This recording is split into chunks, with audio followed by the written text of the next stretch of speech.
Menga qara o'g'lim, agar farzand ne'mati berilgan bo'lsa, xursand bo'lishga shoshilma.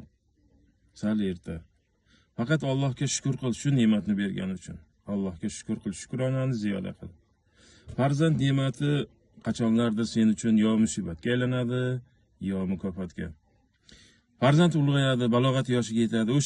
Xuddi o'sha payti bu ko'rinishlar o'zini ko'rsata boshlaydi. Musibatga aylangan farzand qanday bo'ladi?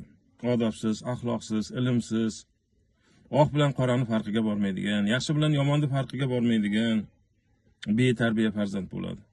Betarbiya farzand ota-onasini tiriklayin go'rga tiqadi. Ota-ona uning dastidan bir martalik nafasda ham huzurlanib ola olmaydi.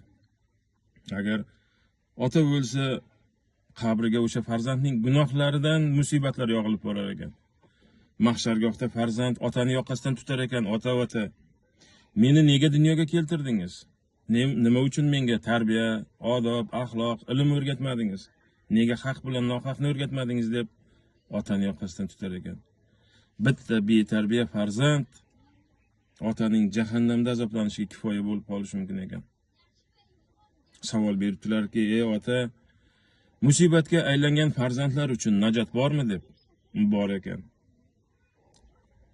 Ilmni hech bo'lmaganda kech bo'lsa ham o'rganib, ilm bilan shug'ullanadigan bo'lsa, ilm uning uchun najot bo'lar ekan. Kimda kim ilm egallasa, unga amal qilsa, Alloh uni o'zi yaratgan mavjudotlarning ichida eng fazilatlisiga aylantirib qo'yar ekan. Ilmli bo'lsa-yu, lekin amal qilmasa, bilaman desa-yu, rioya etmasa, yoki ilm egallashda tanballik, dangasalikka yuz bursa, uning dangasaligi uni jaholat botqog'iga botirar ekan. Yana savol beribdilarki, ota, mukofotga aylangan farzand qanday bo'ladi?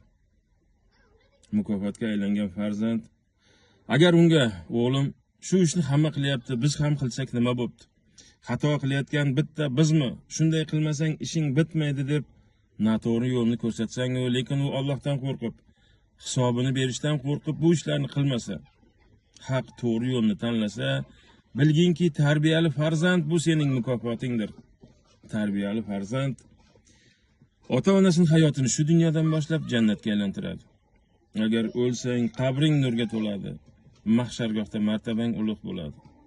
Mana shu alomatlar sezilsa, bilginki bu farzand sen uchun jannatga kifoya bo'lishi mumkin.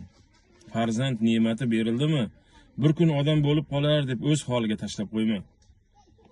Farzandni dunyoga keltirdingmi, bir chekada kuzatuvchi bo'lib ham qola olmaysan. Sen uning real ishtirokchisisan.